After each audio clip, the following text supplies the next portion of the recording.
నల్గొండ జిల్లా భువనగిరిలో సోనియా కృతజ్ఞత సభలో భాగంగా కొమటిరెడ్డి రాజగోపాల్ రెడ్డి మాట్లాడుతున్నారు. ఇప్పుడు లైవ్ లో చూద్దాం.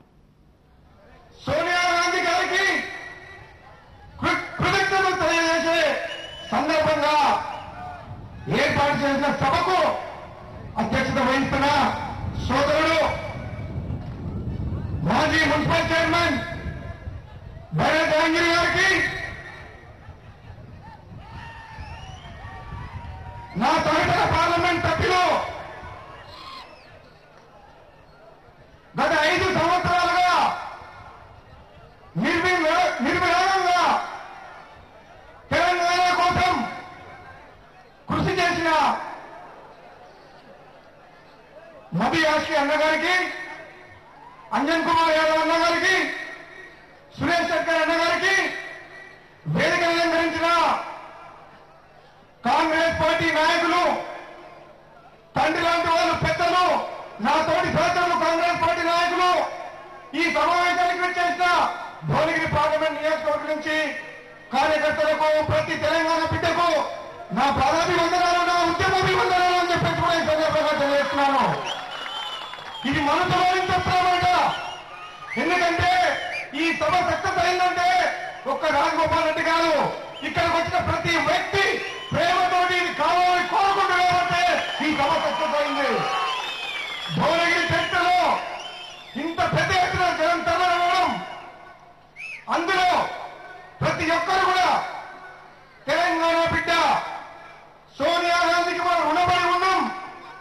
భువనగిరిలో 2009లో చెప్పిన మాటకు కట్టుబడి తెలంగాణ ఇచ్చింది కాబట్టి తెలంగాణ నుంచే, భువనగిరి నియోజకవర్గం నుంచే ఆమెకు మొట్టమొదటిగా కృతజ్ఞత సభ పెడతామంటే మీ మొత్తం చెప్పి ప్రతి ఒక్కరు కూడా ఈ రోజు దీన్ని దిగ్విజయం చేసినంటే మీ అందరికీ హృదయపూర్వకంగా ప్రతి ఒక్కరిని కూడా నేను ధన్యవాదాలు తెలియజేస్తున్నాను. అదేవిధంగా ఈ రోజు ఈ తెలంగాణ రాష్ట్రం సాకారమైందంటే 1000 మంది అమరులకు నిజమైన నివాళి ఈ రోజు తెలంగాణ రాష్ట్రం. వాళ్ళ త్యాగమే తెలంగాణ రాష్ట్రం అని చెప్పేసి కూడా ఈ సందర్భంగా తెలియజేస్తున్నాను. రాబోయే తెలంగాణ రాష్ట్రంలో తప్పకుండా అమరుల కుటుంబాలని ఆదుకుంటామని చెప్పేసి కూడా ఈ సందర్భంగా ఒక తెలంగాణ బిడ్డగా, ఈ ప్రాంత కాంగ్రెస్ పార్టీ నాయకుడిగా మీ సభ ద్వారా హామీ ఇస్తున్నాను. తెలంగాణ అమర కుటుంబాలకు మేము అండగా ఉంటాం. మీరు కొడుకుపోయిన బాధలో ఎన్ని బాధల్లో ఉన్నారో నాకు తెలుసు. అయినా కడుపు కోత కన్న తల్లి కడుపు ఏ విధంగా ఉంటుందో మాకు అర్థం చేసుకుంటాం. మీకు బిడ్డలాగా మీ వెన్నంటే జీవితాంతం మీకు అండగా ఉంటామని చెప్పేసి కూడా ఈ సందర్భంగా నేను తెలియజేస్తున్నాను. అదేవిధంగా తెలంగాణ తల్లి సోనియా గాంధీ, ఇందిరాగాంధీ కోడలుగా, రాజీవ్ గాంధీకి సతీమణిగా ఈ భారతదేశానికి వచ్చింది. ఇన్ని రోజులు అనుకున్నాం, కానీ ఈ 4 కోట్ల తెలంగాణ ప్రజల బాలల్ని సీమాంత పాలకుల నుంచి విముక్తి చేసేందుకు వచ్చిన దేవత అని చెప్పి ఇప్పుడు అర్థమైందని చెప్పేసి ఈ సందర్భంగా తెలియజేస్తున్నాను. తెలంగాణ ప్రజల దేవత, తెలంగాణ ప్రజల ఇంటికి దీపం సోనియా గాంధీ అని చెప్పేసి ఈ సందర్భంగా మీ అందరికీ తెలియజేస్తున్నాను. ఇది చరిత్రలో తెలంగాణ వచ్చిందంటే ఒక సోనియా గాంధీకే సాధ్యమైంది. ఎంతో ధైర్యంగా, అసాంతంగా సీమాంధ్ర నాయకులు ఎన్ని కుట్రలు చేసినా గత 5 సంవత్సరాలుగా అటువంటి కుట్రలకు వెనక్కి తగ్గకుండా, అటువంటి కుట్రలకు వెనక్కి తగ్గకుండా ఇచ్చిన మాటకు కట్టుబడి తెలంగాణ ప్రజలకు ధర్మమైన, న్యాయమైన పోరాటం, 1000 మంది యువకులు అమరులైనరు. వీళ్లకు న్యాయం చేయాల్సిన బాధ్యత ఉంది. కాంగ్రెస్ పార్టీ ఎప్పటి నుంచో చెప్తుంది తెలంగాణ ఇస్తామని చెప్పి. సీమాంధ్ర నాయకులు కాంగ్రెస్ పార్టీ ఎన్నోసార్లు పొత్తు పెట్టుకుని తెలంగాణ పార్టీలతోటి ఓట్ల కోసం, సీట్ల కోసం ప్రతిసారి మోసం చేస్తుందని చెప్పేసి తెలంగాణ ప్రజల్లో, తెలంగాణలో కాంగ్రెస్ పార్టీని జోయి వేయాలని ఎన్నో ప్రయత్నాలు చేసింది. కానీ ఆ తల్లి సోనియా గాంధీ ఒకే ఒక మాట చెప్పింది, మరి ఓట్లు సీట్లు వస్తాయేం కాదు, రాహుల్ గాంధీని ప్రధాని చేయదలుచుకుంటే మొన్న రెండోసారి 2009లో 2 సార్లు ప్రధాని మన్మోహన్ సింగ్ గారు రాహుల్ గాంధీని చేయమని చెప్పి స్వయంగా అడిగింది సోనియా గాంధీ. మరి మంచి అవకాశం రాహుల్ గాంధీ ప్రధానమంత్రి అయ్యేది. ప్రధానమంత్రి పదవి మీద కానీ ఇంకో దాని మీద కానీ గాంధీ కుటుంబానికి సోనియా గాంధీ గారి రాహుల్ గాంధీ గారికి వ్యామోహం లేదు అని చెప్పి 2 సార్లు అవకాశం వచ్చినా వాళ్ళు తిరస్కరించి ఇది దేశ ప్రజల గురించి కాంగ్రెస్ పార్టీ గురించి మేము బతుకుతున్నాం అని చెప్పి నిరూపించుకున్నారు. అటువంటి వ్యక్తుల్ని చంద్రబాబు నాయుడు ఇంకో బాబు సీట్ల కోసం తెలంగాణ ఇచ్చిందని అంటున్నారు. మరి అటుపక్క 25 సీట్లు ఉన్నాయి, ఇవ్వకుండా 25 సీట్లు గెలిపిస్తామని చెప్పి లగడపాటి రాజగోపాల్ చెప్పిండు. కానీ వినలేదు. ఈ తెలంగాణ ప్రజలకు ఇచ్చిన మాట, సీట్లు కాదు ముఖ్యం, మా మాట ముఖ్యం. కాంగ్రెస్ పార్టీ బడుగు బలహీన వర్గాలకు అండగా ఉంటుంది. తెలంగాణ ప్రజలు సామాజిక తెలంగాణ కోరుకుంటున్నారు. ఈ ప్రాంతంలో గత 60 సంవత్సరాలుగా సీమాంధ్ర పెట్టుబడిదారుల కబంధ హస్తాల్లో ఈ ప్రాంతంలో ఉన్న పేద ప్రజలు ఇరుక్కున్నారు. తెలంగాణ ప్రాంతంలో హైదరాబాద్ నగరం చుట్టూ ఉన్న భూమిని అమ్ముకొని లక్షల కోట్లు దోసుకుంటున్నారు. పేదవాడు పేదవాడుగానే మిగిలిపోతున్నాడు, ధనికుడుగానే మిగిలిపోతున్నాడు. ఈ అన్యాయం ఇంకో రోజు నడవదు అని చెప్పేసి సోనియా గాంధీ మనకు ధర్మం చేయడం జరిగింది. అటువంటి సోనియా గాంధీని వీళ్ళు నిందిస్తున్నారంటే వాళ్ళు మనుషులా లేకపోతే మనిషి రూపంలో ఉన్న మృగాలు అని చెప్పి అడుగుతున్నా. ఈ సందర్భంగా నేను సోనియా గాంధీ గారి ఆదేశం మేరకు కాంగ్రెస్ పార్టీ అధిష్టానం, కేంద్ర మంత్రులు, కేంద్ర ప్రభుత్వం మొత్తం చకచక ఏ విధంగా పనిచేసిందంటే ప్రతి అడుగున సిడబ్ల్యూసీ తీర్మానం వచ్చినప్పటి నుంచి మొదలు పెడితే పార్లమెంట్ లో, లోకసభలో, రాజ్యసభలో అడ్డుకున్న చరిత్ర ఈ సీమాంధ్ర పెట్టుబడిదారులు. వాళ్ళు నిజంగా రాజకీయ నాయకులా? కాదు. రాజకీయ నాయకుల ముసుగులో ఉన్న పెట్టుబడిదారులు లగడపాటి రాజగోపాల్ అటువంటి 1,00,000 కోట్ల ఆస్తుంది. నువ్వు ఎవరి కోసం రాజకీయం చేస్తున్నావు? నీ ఆస్తిని పెంచుకున్నందుకు రాజకీయం చేస్తున్నావు కానీ ప్రజల కోసం రాజకీయం చేస్తలేరు. సీమాంధ్ర ఎంపీలు మొత్తం లక్షల కోట్ల రూపాయలు పడగలెత్తున్నారు. ఈ అధికారాన్ని అడ్డం పెట్టుకొని గత 60 సంవత్సరాలుగా మీరు చేసిన పనేంది ప్రతి ఒక్కరికి ఇప్పుడు అర్థమైంది. బిడ్డ మీకు అప్పుడు తెలియదు. ఇప్పుడు ప్రజలు రాజకీయ చైతన్యవంతులైనరు. ప్రతి ఒక్కరి దగ్గర సెల్ ఫోన్ ఉంది, ప్రతి ఒక్కరి ఇంట్లో టీవీ ఉంది. ఎక్కడ ఏం జరుగుతుందో ప్రజలందరూ గమనిస్తున్నారు. కాబట్టి ఈ రోజు మొత్తం పౌర సమాజం 4 కోట్ల తెలంగాణ ప్రజలు ఏకమై మీ నుండి ఉన్న పరివర్తనం అని చెప్పేసరికి మీరు దిగొచ్చింది. అయినా కానీ నిన్న ముఖ్యమంత్రి కిరణ్ కుమార్ రెడ్డి ఒక మీటింగ్ లో చెప్తుండు, ఒక విద్యార్థిని ఒక 100 మందిని జమ చేసి సమైక్యాంధ్ర అని నినాదాలు ఇచ్చింది. ఇంకా ఆంధ్రప్రదేశ్ లో తెలుగు ప్రజల్లో ఎవరైనా పెద్ద మూర్ఖుడు ఎవరైనా ఉంటే నెంబర్ 1 మూర్ఖుడు ఎవరు? కిరణ్ కుమార్ రెడ్డి. అవునా కదా? ముఖ్యమంత్రి పదవి ఎవరితో వచ్చింది? సోనియా గాంధీ దయాదాక్షిణ్యంతో. అదే ముఖ్యమంత్రి స్థాయి ఉందాం కిరణ్ కుమార్ రెడ్డికి. నేనైతే ప్రజలు ముఖ్యమంత్రి 3 సంవత్సరాలు నుంచి ఇప్పుడు ముఖ్యమంత్రిగా చూడలేదు. ఈ రోజు తెలంగాణ మీద మొదటి కన్నీరు రాస్తూ ఆయన ఏమంటాడు, విడిపోతే తెలంగాణలో కరెంట్ ఉండదు అంటే ఇప్పుడేమో 24 గంటలు వచ్చినట్టు రేపు పొద్దున కరెంట్ ఉండదని చెప్తుంది. ఇప్పుడేమైనా కరెంట్ వస్తుందా? రైతులు ఎన్ని ఇబ్బందులు పడుతున్నారు. కిరణ్ కుమార్ రెడ్డికి ఒక చెప్తున్నాం, వచ్చే 5 ఏళ్లలో తెలంగాణలో మీ విభజన కరెంటు తీసుకొని కావాలంటే ఆంధ్ర కూడా సప్లై చేసే శక్తి మా తెలంగాణ ప్రజలకు ఉందని చెప్పేసి కూడా. బిడ్డ నీకు ఒక్కరికే తెలివి ఉందనుకుంటున్నావా? నువ్వు ఒక్కరివే చదువుకున్నావు అనుకున్నావా? నీ అంత అవివేకి అహంభావి ఇంకోటి రాష్ట్రంలో లేరు అని కూడా ఈ సందర్భంగా తెలియజేస్తున్నాను. సింగరేణి కాలనీస్ తెలంగాణలో ఉంది, కావాల్సినంత బొగ్గు ఉంది. మనం పవర్ ప్లాంట్ పెట్టుకుంటాం. మనకు కావాల్సింది కాక ఇంకా బయటకు కూడా కావాలంటే రాయలసీమ అందరూ కూడా సప్లై చేసే శక్తి తెలంగాణకు ఉందని చెప్పేసి కూడా ఈ సందర్భంగా తెలియజేస్తున్నాను. అదేవిధంగా తెలంగాణ ఎంపీలో గత 5 సంవత్సరాలుగా మీరు అందరు చూస్తున్నారు. ఎన్నిసార్లు అవమానాలు భరించడం మేము, ఎన్ని సందర్భాల్లో మా రథమే బాలకృష్ణ మమ్మల్ని తెచ్చిండు. తిట్టినా కానీ అప్పుడు బాధపడలేదు. ఎందుకంటే మాకు నమ్మకం ఉండే తెలంగాణ అంటూ వస్తే అది కేవలం సోనియా గాంధీ ద్వారా, కాంగ్రెస్ పార్టీ ద్వారా రావాలి. రాజీనామా చేసి నేను వచ్చి ఆట పాడబడినా, ఏ సందులో గల్లీలో అని పాడబడి ఉద్యమం చేసినా అది తెలంగాణ రాదు.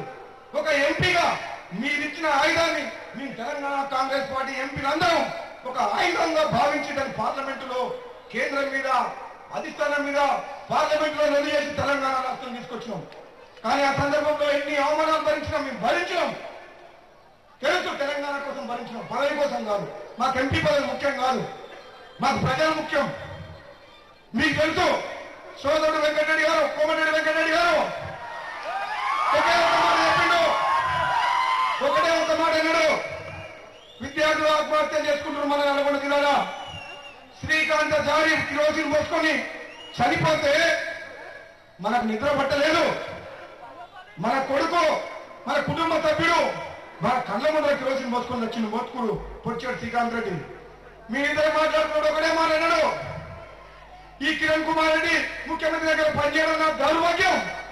కనీసం రాజీనామా చేసి తెలంగాణ ప్రజలకు అండగా ఉంటే యువకులు ఆత్మహత్యలు చేసుకోరు, వాళ్ళకు మనోధైర్యం కల్పిస్తే మీ వెంట ఉంటాం, మాకు పదవులు కాదు ముఖ్యం, ప్రజలు ముఖ్యం అని చెప్పి నిరూపించవచ్చని చెప్పేసి రాజీనామా చేయడం జరిగింది. అటువంటి రక్తం ఈ రక్తం ఎక్కడ కూడా రాజీపడే ప్రసక్తే లేదు. రాబోయే రోజుల్లో కూడా తెలంగాణ పునర్నిర్మాణంలో తప్పకుండా బడుగు బలహీన వర్గాల గురించి నిజాయితీగా, నిస్వార్థంగా, ధైర్యంగా పనిచేసి తెలంగాణ పునర్నిర్మాణం కాంగ్రెస్ పార్టీ ద్వారా, సోనియా గాంధీ గారి నాయకత్వం ద్వారా పనిచేస్తాం. కాంగ్రెస్ పార్టీకి సీట్లు రావు తెలంగాణ ఇచ్చిన తర్వాత అని అంటున్నారు. నిన్న కూడా పేపర్లు వచ్చింది, ఈరోజు టీవీలలో కూడా కొత్త ఆంధ్ర మీడియా ఏం చూపిస్తున్నారు, తెలంగాణ కాంగ్రెస్ పార్టీ వరకు దమ్ము లేదు, మీరు టీఆర్ఎస్ తోటి పొత్తు లేకుంటే గెలవరు, అన్ని టీవీలలో చూపిస్తున్నారు.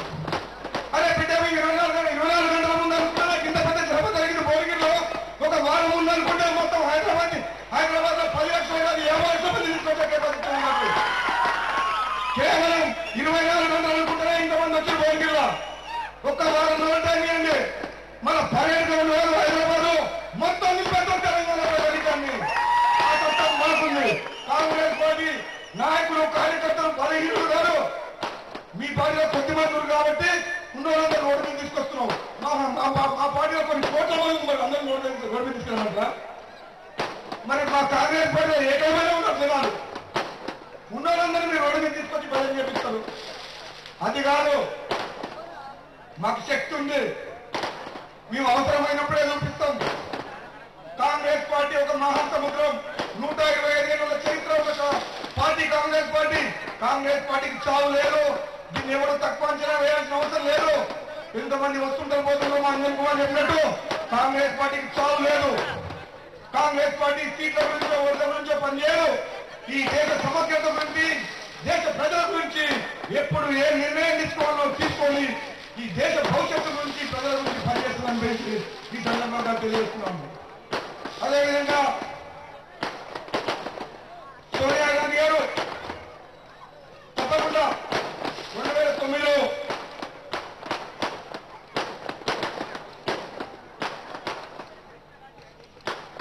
మనకిచ్చిన మాట కట్టుబడి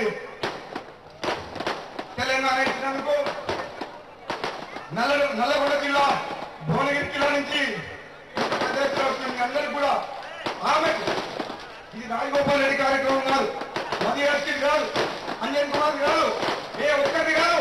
తెలంగాణలో పుట్టిన ప్రతి బిడ్డ ఈ రోజు వాళ్ళ కృతజ్ఞత మనస్ఫూర్తిగా తెలియజేయాల్సిన అవసరం ఉంది. మీరందరూ ఈ రోజు కాంగ్రెస్ పార్టీ, సోనియా గాంధీ తెలంగాణలో ఎదురు లేదు. రాబోయే ఎన్నికల్లో 17 పార్లమెంట్ సీట్లు, 100 అసెంబ్లీ సీట్లు బంగారుపల్లంలో పెట్టి గెలిపిస్తామని చెప్పేసి సభ ద్వారా నిరూపించినందుకు మీ అందరికీ కూడా ధన్యవాదాలు తెలియజేస్తున్నాను. ఒక ఎంపీ, ఒక పిలుపు, 24 గంటలు 1 లక్ష మంది కాంగ్రెస్ పార్టీ కార్యకర్తలు కదలొచ్చింది అంటే కాంగ్రెస్ పార్టీలో పౌరుషం ఏ విధంగా ఉంది.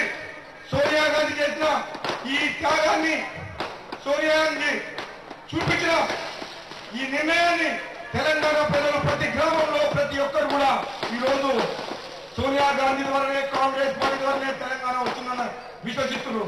కాబట్టి కాంగ్రెస్ పార్టీ ఎప్పటికీ కూడా ఈ తెలంగాణలో ఈ భూమి ఆకాశం ఉన్నంత వరకు సోనియా గాంధీ పేరు, కాంగ్రెస్ పార్టీ పేరు ఎప్పటికీ ఉంటుందని కూడా ఈ సందర్భంగా తెలియజేస్తున్నాను. ఈ చరిత్రలో ఇంత సాహసోపేతమైన నిర్ణయం తీసుకున్న సోనియా గాంధీని ఎవరు మరవరని చెప్పేసి కూడా ఈ సందర్భంగా నేను తెలియజేస్తున్నాను. వచ్చిన తెలంగాణని ఇప్పుడు మన కాంగ్రెస్ పార్టీ నాయకులు కూర్చొని మాట్లాడుకోవాలి. మరి రాజకీయ నాయకుల్లో ఒక వాళ్ళకు వాళ్ళు ఆలోచన చేసుకోవాలి. ఈ వారసత్వ రాజకీయాల ద్వారా, డబ్బు రాజకీయాల ద్వారా సామాజిక తెలంగాణ ఏ విధంగా సాధ్యమైంది? అందరికీ అవకాశం రాజకీయాల్లో కల్పించి బడుగు బలహీన వర్గాల్ని ఏదైతే సోనియా గాంధీ చెప్తుందో ఆమె మాట మీద నమ్మకం ఉంచి తెలంగాణని అందరినీ కలుసుకుపోయే విధంగా కాంగ్రెస్ పార్టీ ముందుకు పోతే అప్పుడు తెలంగాణకు అర్థం ఉంది. తెలంగాణ వచ్చిన తర్వాత ఏ 10 మంది చేతుల్లో పెట్టుకొని నేనైపోయినా నా తర్వాత నా బిడ్డకనో నా కొడుక్కనో నా భార్య బిడ్డకనో అన్ని సీట్లలో మనమే ఉంది. మరి తెలంగాణ ఎవరి కోసం తెచ్చినట్టు? తెలంగాణ తెచ్చింది బడుగు బలహీన వర్గాలకు, పేదరిక నిర్మూలనకు, తెలంగాణ ప్రాంతంలో ఉన్న పేద ప్రజల్ని ఆదుకుంటేందుకు తెలంగాణ రాష్ట్రం తీసుకొచ్చినాం. కాబట్టి కాంగ్రెస్ పార్టీ ద్వారా తప్పకుండా ఈ న్యాయం జరుగుతుందని చెప్పేసి ఒక పార్లమెంట్ సభ్యునిగా నేను మీ అందరికి కూడా హామీ ఇస్తున్నాను. మీ అందరి తరఫున పోరాటం చేసి ప్రతి ఒక్కరికి న్యాయం జరిగే విధంగా నేను కష్టపడతానని చెప్పేసి కూడా ఈ సందర్భంగా తెలియజేస్తున్నాను. అదేవిధంగా మన ప్రాంతంలో అభివృద్ధి కుంటుపడ్డది. 60 సంవత్సరాలైంది మనకు స్వాతంత్రం వచ్చి, మన భారతదేశానికి మన స్వాతంత్రం వచ్చి మన వచ్చినట్టు అనిపిస్తుంది. సోనియా గాంధీ పుణ్యం అని మన తెలంగాణ. కానీ నల్లగొండ జిల్లాలో ఫ్లోరైడ్ వాటర్ తాగుతూ ఇప్పటి కూడా గ్రామాల్లో పేదరికంలో ఉన్న రైతులు కానీ, కార్మికులు కానీ, వివిధ కులవృత్తులు కానీ చాలా రకాలుగా అవస్థలు పడుతున్నారు. వాళ్ళందరికీ అండగా ఉంటామని ప్రతి ఎకరాకు తాగునీరు తీసుకొచ్చేంత వరకు రాత్రింబలను కష్టపడి తెలంగాణ రాష్ట్రంలో నల్లగొండ జిల్లాని మరి తెలంగాణలో ప్రప్రదంగా సస్యశామలం చేస్తామని చెప్పేసి కూడా ఈ సందర్భంగా తెలియజేస్తూ, ప్రతి గ్రామానికి మంచినీరు, ప్రతి గ్రామంలో మౌలిక వసతులు, ప్రతి విద్యార్థికి మరి చదువుకునే సదుపాయం కల్పించి యువతకు ఉపాధి కల్పించే విధంగా రాబోయే రాష్ట్రంలో తెలంగాణ పునర్నిర్మాణంలో కీలక పాత్ర పోషించి పేద ప్రజలకు అండగా ఉంటామని చెప్పి తెలియజేస్తూ, వచ్చిన తర్వాత తెలంగాణ వచ్చిన తర్వాత తప్పకుండా మనం సోనియా గాంధీని ఈ ప్రాంతంలో ఒక పెద్ద సభ ద్వారా హైదరాబాద్ లో కానీ, మళ్ళీ భువనగిరిలో కానీ ఎక్కడో దగ్గర తెలంగాణ ఆవిర్భావ సభ కూడా 1 కోటి మందితోటి, ఎంతమందితోటి, ఎవరి ద్వారా, ఎవరి సమక్షంలో? మన నాయకురాలు సోనియా గాంధీ గారి సమక్షంలో చరిత్రలో ఎప్పుడు జరగని విధంగా తెలంగాణ ఆవిర్భావ సభ రాబోయే రోజుల్లో సోనియా గారి ఆధ్వర్యంలో తప్పకుండా తెలంగాణ వచ్చిన తర్వాత మనం ఒక సభ నిర్వహిస్తున్నామని చెప్పి తెలియజేస్తూ, రాహుల్ గాంధీ గారి నాయకత్వంలో తప్పకుండా ఈ దేశంలో యువతకు భవిష్యత్తు ఉంటుంది. మనందరం కూడా వాళ్ళ నాయకత్వంలో పనిచేసి సోనియా గాంధీ, రాహుల్ గాంధీ రుణం తీసుకొని తప్పకుండా మనం ముందు పోదామని చెప్పి తెలియజేస్తూ, మీరందరూ కూడా ఈ భువనగిరి నియోజకవర్గంలో ప్రజలందరూ కూడా తెలుసు, ఇలా ఎంపీలు కూడా 4 వచ్చారు, 10 మంది రావాలి. మన జిల్లాకెళ్ళి కొందరు ఫోన్ చేస్తున్నారంట. కిరణ్ కుమార్ రెడ్డి చుట్టాలు మన ఊళ్ళో, మన జిల్లాలో ఉన్నారు తెలుసా మీకు? ఎవరున్నారు? కిరణ్ కుమార్ రెడ్డి చుట్టాలు ఎవరు? ఇంకెవరు? 2014లో ముఖ్యమంత్రి కిరణ్ కుమార్ రెడ్డి అన్నది ఎవరు? చాలా మంది చుట్టాలు ఉన్నారు. పొద్దున పూటనేమో ఇంటింటికి తెలంగాణ, రాత్రి ఏమో ఇంటికి రాత్రి ఏమో కిరికిరి ఇంటికి, పొద్దున మన ఇంటికి తెలంగాణ అంటారు వాళ్ళే. వాళ్ళ విషయంలో జాగ్రత్తగా ఉండండి. నిజంగా నిస్వార్థంగా ప్రజల కోసం కష్టపడ్డది ఎవరు?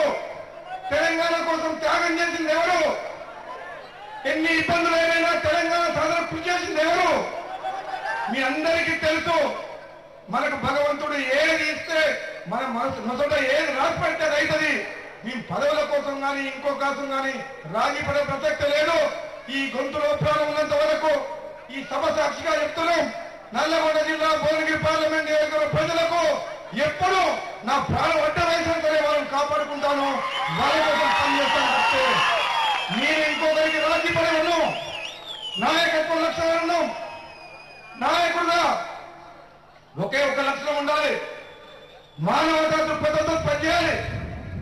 లేదంటే తప్పు చేసి మన సోదరుడు ఎవరైనా వస్తే క్షమించే గుణం ఉండాలి. ఈ గుణాలు ఉన్నవారే నాయకుడు. పొద్దున్న ఒక మాట, రాత్రి పూట ఒక మాట, ఇంకో మాట, ఓట్ల కోసం ఒక మాట మాట్లాడుకుంటూ నాయకులు. రైట్, ఇప్పటి వరకు కోమటిరెడ్డి రాజగోపాల్ రెడ్డి మాట్లాడారు. లైవ్ లో చూసాం. అమరుల త్యాగ ఫలితమే తెలంగాణ అని. అలాగే సోనియా ఇచ్చిన మాట